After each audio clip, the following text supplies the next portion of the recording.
욥기서 4장 1절에서 11절 말씀 우리 한 절씩 교독하겠습니다. 대만 사람 엘리바스가 대답하여 이르되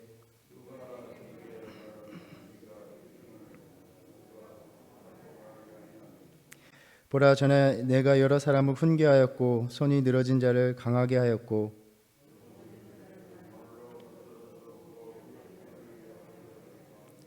이제 이 일이 내게 이름에 내가 힘들어하고 이 일이 내게 닥침에 내가 놀라는구나.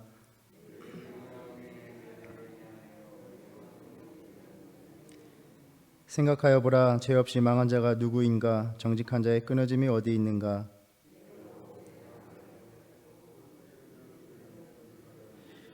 다 하나님의 입 가운데 멸망하고 그의 콧김에 사라지느니라.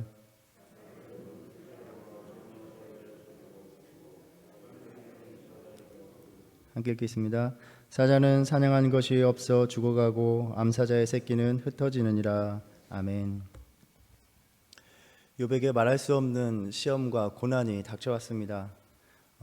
1장 7절에 보면 사탄이 하나님 앞에 나아가 욥이 하나님을 경외하는 이유에 대해서 주께서 그와 그의 집과 그의 모든 소유물을 울타리로 두르심이 아니니까 라고 말을 했습니다.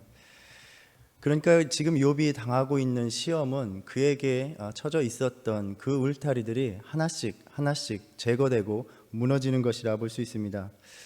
우리는 이 땅에서 살아가면서 우리 삶의 주위에 처진 그런 울타리 안에서 살아가고 있고 그 안에서 우리의 자아의 모습을 형성하며 살아갑니다. 집에서는 가족이라는 울타리가 있고 또 사회나 직장에서 처진 울타리가 있고 또 교회라는 공동체의 울타리에서 가진 그 안에서 우리가 갖는 나의 모습들이 있다는 것입니다. 욥은 이제 이러한 울타리들이 다 상실하였습니다. 그 울타리 안에서 자신을 규정하는 것들을 다 잃고 만 것입니다. 그는 자녀들을 잃었습니다. 이제 더 이상 그를 아버지라 부르지 않습니다. 그는 소유도 잃었고 이제 건강도 잃었습니다. 우리는 흔히 욥의 고통을 욥에게 있었던 어떤 물질적인 것들의 상실이라 볼 수도 있겠지만 주신 이도 여호와시오 거두신 이도 여호와시니다 라고 말했던 욥에게 있어서 물질을 잃는 것이 그를 상심케 하지는 않았을 것입니다.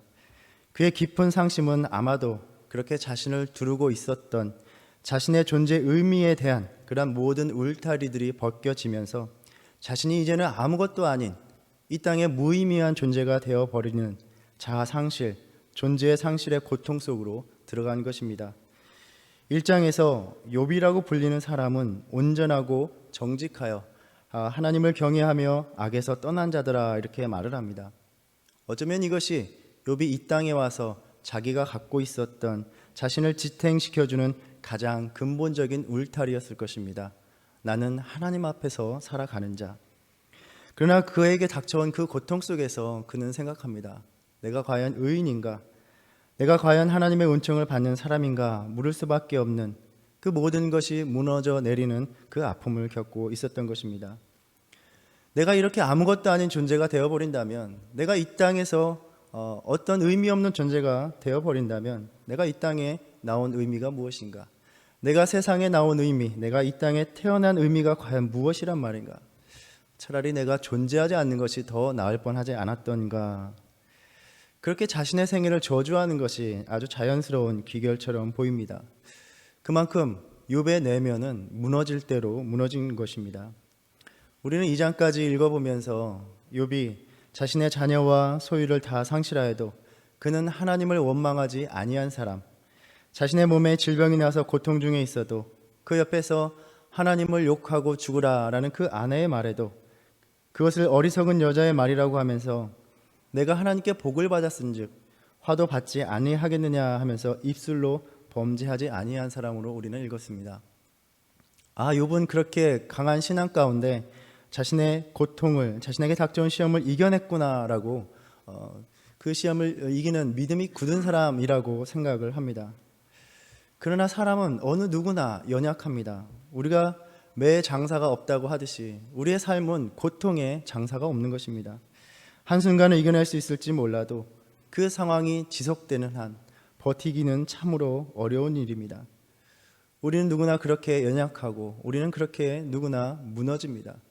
우리는 욥의 모습을 보면서 어떻게 이렇게 믿음이 강한 사람이 자신의 생일을 저주하며 하나님 앞에 대들 수 있는가라고 생각할 수 있지만 이것이 바로 우리의 본 모습인 것입니다. 욥은 그 누구도 아니고 바로 우리 자신의 모습인 것입니다. 하나님, 이번 한 번만 은혜를 주시면 정말 내 모든 것을 바치고 내 인생을 바쳐서 주님을 섬기고 헌신하겠습니다. 우리는 그렇게 늘 다짐을 합니다. 그러나 우리의 모습은 또 어떻습니까? 어려운 순간마다 주님을 의지하며 내 믿음으로 이겨내겠노라 다짐을 합니다. 우리는 이 코로나 상황을 맞으면서 어떻게 생각했습니까? 믿음을 갖고 주님을 의지하면 우리가 이겨낼 수 있다라고 굳게 마음먹었습니다. 그러나 점점 살아가는 동안 우리는 슬며시 이 상황에 우리의 믿음을 내어주고 있는 것을 발견합니다. 그렇게 교회를 열심히 다녔다 할 것이 어색할 만큼 다시 신앙의 자리로 돌아오는 것이 힘든 사람도 많이 있을 것입니다. 그렇게 고통당하는 욥에게 친구들이 찾아왔고 한 사람의 죽음에 대한 애도 기간과 같은 7일을 침묵으로 보냅니다.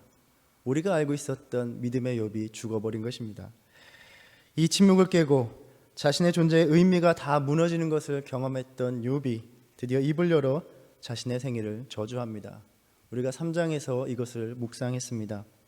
한 주석가는 우리가 살펴본 것처럼 자신의 생일을 저주하는 욥에게서 발견되는 심각성은 역창조의 메시지다라고 말을 합니다.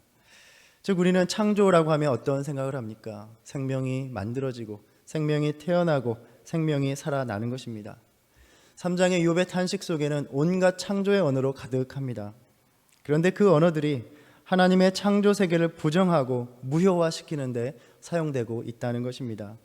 그는 지금 하나님의 창조가 역행되기를 바라고 있는 것입니다. 예를 들어 주님은 빛이 있으라 말씀하셨습니다. 그러나 3장의 3절 4절 말씀 계속 보면 그날이 캄캄하였더라면, 어둠과 죽음의 그날이 자기의 것이라고 주장하였더라면, 흑암이 그날을 덮었더라면 하고 오히려 하나님과 반대되는 방향으로 창조를 생각하고 있는 것입니다. 욥은 오히려 죽음이 자신의 안식처를 제공한다고 여기기까지 합니다. 막연히 자신의 태어난 날을 저주하고 한탄하던 욥이 20절부터는 은근히 하나님께서 자기가 바라는 대로 죽기를 허락하지 않고 살아가게 하시는가에 대해서 원망하는 것처럼 비춰지기도 합니다. 혹자는 욥의 가장 큰 고통은 그의 마지막 울타리였던 신앙의 울타리가 무너지는 것이었다라고 말하기도 합니다. 나의 모든 삶의 근본, 그 근원의 울타리가 되어주셨던 하나님, 언제나 생명으로 채워주셨던 그분이 이제는 낯선 분이 되어버렸습니다. 삶을 기댈 유일한 품이었던 그 하나님이 이 고통 속에서 자신을 내버려 두시는 것을 느낄 때 가장 큰 고통의 신음이 나오게 된 것입니다. 마치 예수님께서 십자가에서 나의 하나님 어찌하여 나를 버리셨나이까 라고 외칠 수밖에 없었던 그 절규를 욥은 내뱉고 있는 것입니다. 자신의 인식을 넘어서는 하나님에 대해서 배우기 위해서 욥은 이제 자신의 삶의 울타리가 모두 무너진 그 상황에서 오직 인간의 본연 모습 그대로에서 하나님을 마주하기 위한 힘겨운 여정을 떠나기 시작한 것입니다. 때로 내가 지금까지 가지고 있었던 그 신앙의 틀을 가지고 하나님을 이해할 수 없을 때가 종종 찾아옵니다. 낯선 하나님, 침묵하시는 하나님, 나를 위해 행하시지 않는 그 하나님을 마주해야 하는 고통이 다가올 때가 있습니다. 과연 그러할 때 우리는 어떻게 해야 하며 어떻게 하나님을 향해 부르짖을 수 있는가? 우리는 거기에 대해서 쉽게 결론을 내릴 수 없고 또한 쉽게 이야기할 수 없고 그렇게 한번 욥을 따라가 보는 것입니다. 이것이 우리가 앞으로 묵상해야 할 과제이고 도전이라 생각합니다. 우리가 전혀 다른 욥의 모습을 보고 놀랄 수밖에 없듯이 욥의 친구들 역시 욥을 위로하러 왔지만 그가 내뱉는 말에 너무 놀라서 그대로 둘 수가 없고 그 욥의 고통의 탄식 앞에서 그들은 하나님이 행하시는 바는 어쨌든 옳다라는 것을 증명해야 한다고 생각을 합니다. 그러면서 세 친구와 욥의 논쟁이 오늘 본문부터 시작되는 것입니다. 욥의 친구들이 가졌던 생각은 인과응보, 행위, 화복에 대한 사상입니다. 사람이 행한 대로 당하는 것이다. 하나님께서 아무런 까닭 없이 욥이 고통당하게 버려두지 않을 것이기에 욥은 무언가 그가 잘못한 것 때문에 고난을 당한다. 그들은 확신하였습니다. 이들은 스스로 하나님의 변호사가 되기를 자처한 것입니다. 점점 더 이상 욥을 위로하는 것이 목적이 아니게 됩니다. 욥이 하나님께서 정당하게 자기를 벌하신 것을 깨닫고 스스로 겸손히 고백하고 회개하도록 만들고자 하는 것입니다. 아마도 친구들은 자신들이 욥을 회개시킬 수 있다라고 생각한 것 같습니다. 내가 돌아오면 하나님이 다시 은혜를 베풀어 주실 것이다 라고 말을 합니다. 문제는 여기에는 욥이 무언가 잘못을 저지른 것이 확실하다는 전제가 깔려 있습니다.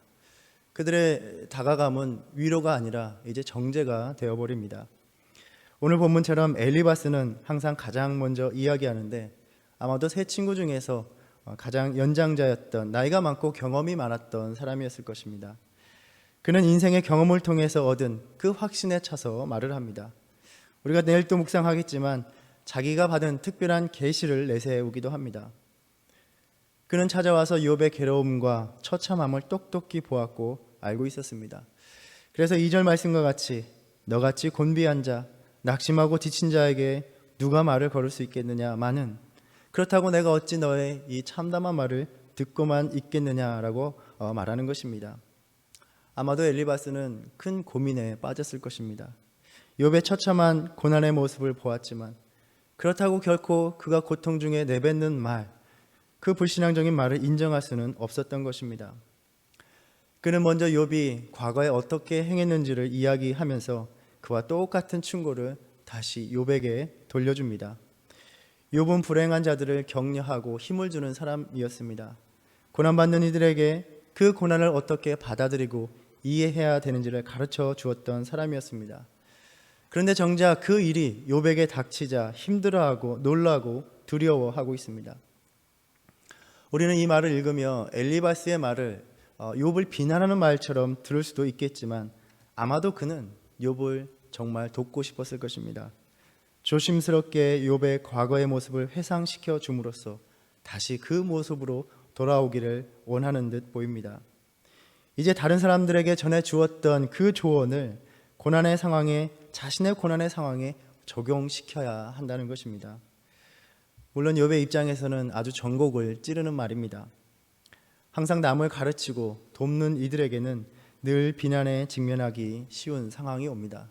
우리가 흔히 이야기하기로 만일 의사가 아프다면 우리는 대뜸 그렇게 생각할 것입니다. 누구보다도 몸을 살피는 사람이 자신의 몸을 살필 수는 없었는지 왜 자신은 그렇게 아프게 되었나는 식으로 말하게 될 것입니다. 언젠가 한 영화에서 늘 강단에서 힘차게 원수를 사랑하라고 가르쳤던 한 목회자가 자신의 딸이 납치되는 일이 발생하면서 그 상황에 한탄해하며 낙심하며 하나님을 버리고 자신의 딸을 찾기 위해서 사투를 그리던 그러한 영화를 본 적이 있습니다. 다른 이의 고통이 정작 자신의 고통이 된다는 것은 또 다른 문제인 것입니다. 그는 이제 더 이상 조언자나 돕는 자가 아니라 그저 고통당하는 자에 불과한 사람이 되어버립니다. 그는 역시 누군가 손 내밀어 줄 이가 필요한 사람, 도움이 필요한 사람이 될 뿐입니다. 그렇지만 그 모습을 지켜보던 사람은 비난을 던지기 시작합니다. 욥을 향한 이러한 말은 마치 예수님에게 그가 남은 구원하였을 때 자기는 구원할 수 없도다와 같은 그러한 조롱과 비난의 말을 하는 것처럼 비춰지기도 합니다. 욥의 과거의 모습을 통해서 접근하려는 엘리바스의 시도는 욥의 과거 신앙에 대해서도 똑같이 말을 합니다. 내 경외함이 내 자랑이 아니냐, 내 소망이 내 온전한 길이 아니냐, 내가 지금까지 그렇게 굳은 믿음 가운데 살아오지 않았느냐, 비록 지금 내가 고난에 처한 이 상황이 내 믿음에서 잠시 벗어난 것처럼 보여도 다시 너의 과거의 그 믿음의 삶으로 돌아와서 하나님의 도우심과 은혜를 받으라는 이야기입니다. 그러나 여기에는 역시 지금 욥이 당하는 그 불행에는 분명히 그에게 감추어진 허물이 있다라는 그러한 생각이 깔려 있습니다. 엘리바스의 말은 어느 하나 틀린 말이 없습니다. 참으로 옳은 말입니다. 그러나 우리가 알듯이 이 옳은 말이 결코 욥에게 위로가 되지 못했다는 것을 우리는 분명하게 알고 있습니다. 옳은 말이 언제나 맞는 말은 아닙니다. 인간의 말이 갖는 한계이기도 합니다. 인간의 말에는 그 말이 옳다 하여도 그 말의 위로와 치유의 능력을 담고 있지 못하다는 것입니다. 그럼에도 불구하고 늘 언제나 옳은 말에 집착하는 사람들이 있습니다. 그리고 그 옳은 말을 전하면 된다라는 생각뿐입니다. 그렇게 옳은 말을 전하는 자신이 아니라 그 옳은 말을 받아들이는 사람에게 책임을 전가하며 늘 말하는 것입니다. 그래서 우리 주변에는 늘 바른 말을 하는 사람인데 얄미운 사람들이 많이 있습니다. 사람들의 삶에, 특히 고통의 현실에는 옳은 말이 필요한 것이 아니라는 것입니다. 예수님께서는 우리에게 그러한 상황 속에서 우리가 취해야 할 말의 형태가 무엇인가를 가르쳐 주셨습니다. 말씀이 육신이 되어 우리 가운데 거하심에 우리가 그의 영광을 보니 아버지의 독생자의 영광이요 은혜와 진리가 충만하더라. 예수님은 우리가 전하는 말의 형태가 꼭 입술을 통해서만 나가는 것이 아님을 보여주신 것입니다. 우리의 연약함의 자리, 고통의 자리 속에 거하시는 말씀의 형태로 우리에게 오셨고 보여주셨습니다. 우리에게 필요한 말의 형태가 이와 같다고 생각을 합니다. 그들이 머무는 그 고난의 자리에 함께 하는 것입니다. 결코 입술로만 나가는 쉬운 말의 형태가 아닌 것입니다. 엘리바스는 여기에서 더 나아가서 비수를 찌르듯이 인과 응보의 교리를 강조합니다. 생각하여 보라, 죄 없이 망한 자가 누구인가? 정직한 자의 끊어짐이 어디 있는가? 욥, 지금 내가 고통을 당하고 있으니 너에게는 분명히 죄가 있다라는 말입니다. 참 이 교리라는 것이 우리들의 삶에 참 단편적으로 접근을 합니다. 삶의 복잡성을 무시하고 또 과정을 외면하고 결과론적으로만 평가한다는 데 문제가 있습니다. 더 심각한 경우에는 반대편의 결론을 잘못된 길로 끌어오는 것입니다. 그러니까 그의 말대로 하면 지금 아무런 문제 없이 번영과 행복을 누리는 이들은 모두 선하다라는 말이기도 합니다. 그러나 우리의 삶의 경험은 그렇지 않다는 것을 똑똑히 보여주고 있습니다. 악한 사람들이 번영하고 안정된 삶을 살아가고 있는 것입니다. 또 다른 예로 하나님 앞에 올바른 교회는 부흥하고 사람들이 넘쳐난다. 그렇다면 반대로 많은 이들이 모이기만 하면 그것은 좋은 교회다라는 결론에 이르게 됩니다. 결코 그렇지 않음을 우리는 잘 알고 있습니다. 우리의 복잡한 삶은 결코 겉으로 드러난 바로 평가할 수가 없는 것입니다. 그리고 엘리바스는 이 주장을 뒷받침하기 위해서 전통적인 그 지혜의 교리뿐만이 아니라 자신의 경험에 기초해서 논증해 나갑니다. 8절에 보면 내가 보건대라고 말합니다. 그러니까 자신의 경험을 이야기하는 것이죠. 파종과 수확의 비유를 통해서 행위에 따른 결과의 법칙성을 강조합니다. 악하게 뿌린 대로 그 열매를 거두게 될 것이다 라는 말입니다. 하나님의 호흡과 콧김은 심판의 도구로 등장합니다. 자연의 법칙이 그렇게 확실하듯이 하나님의 심판이 미치는 것도 그렇게 확실하다는 것입니다. 결국 하나님은 죄 없는 자들을 지키시고 악한 자들을 벌하시는 것이다. 그리고 이어지는 사자의 비유도 마찬가지입니다. 사자의 우는 소리가 두려움을 주긴 하지만 이가 부러진 사자는 남을 해할 수 없고 사냥도 할 수 없어서 굶어 죽어간다는 것입니다. 그러니까 악인도 마찬가지로 자신의 힘을 과시하며 의스댈 때도 있지만 하나님께서 개입하시면 그가 남을 해치지 못하게 하시고 그 자손을 흩어지게 하실 것이다 라는 말입니다. 아마도 사자는 욥이 이전에 가지고 있었던 그 강건함에 비유하는 모습인 것 같습니다.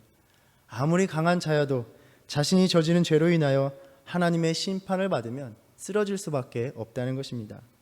그러니까 욥, 너의 죄악을 인정하고 하나님 앞에 엎드려 회개해야 한다라는 그러한 비유로 전해지는 말입니다. 이처럼 우리가 이 본문을 묵상할 때 극심한 고통을 당하고 있는 욥과 그와 마주하고 있는 그의 친구 엘리바스, 그 장면을 상상해 볼 때 과연 우리는 이 묵상의 결론을 어떻게 이끌어야 될지 쉽지가 않아 보입니다. 저는 이 장면을 상상해 볼 때 이 현장을 지배하고 있는 개념이 있다면 그것은 무력함이 아닐까 생각을 해봅니다. 고통당하는 한 인간의 무력함, 또 그 고통을 바라보면서 마주하는 자의 무력함, 그리고 그들이 내뱉는 인간의 말의 무력함입니다. 고통의 현실 속에서 과연 너와 내가, 우리가 나누는 말은 무엇을 담을 수 있을까?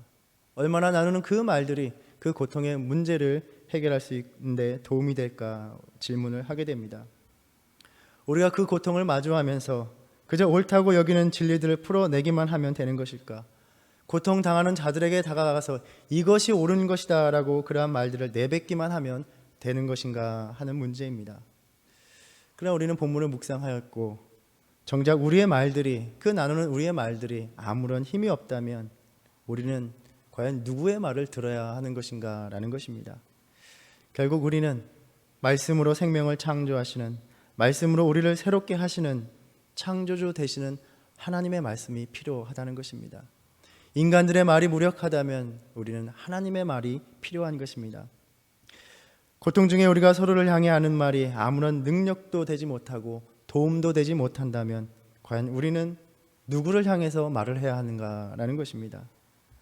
그건 역시 오직 고통의 문제를 해결하실 수 있는 그분을 향한 말이어야 한다는 것입니다. 고통 중에 내뱉는 말이 무의미하고 고통을 당하는 자들에게 향하는 말이 무의미하다면 우리는 그들에게 말하는 것이 아니라 오직 그 고통의 문제를 다 짊어지실 수 있는 하나님을 향하여 말을 내뱉어야 한다는 것입니다. 고통 중에 우리의 말은 서로가 아닌 그분을 향한 기도가 되어야 한다라고 묵상해 봅니다. 어쩌면 오늘 또 고통당하는 이에게 다가가 말을 하기보다는 하나님을 향하여 말을 하는 것이 더 낫다는 것입니다. 그들을 향한 기도를 드리는 것입니다. 오늘 이 말씀을 통해서 우리 공동체에 또 내 이웃의 고통을 위한 우리의 모든 말들이 그들을 향한 말들이 아니라 주님을 향한 말, 기도가 되기를 바랍니다. 그 기도로 그 고통의 자리에 함께 머무는 우리의 삶이 되기를 바랍니다. 예수님께서 말씀의 형태로 우리 가운데 머무셨던 그 말씀의 형태를 우리가 따라가는 것입니다. 특별히 오늘 말씀 묵상하면서 우리 공동체 내에 아픈 지체들의 이름을 하나하나 불러가며 기도하는 하루가 되기를 바랍니다. 기도하겠습니다.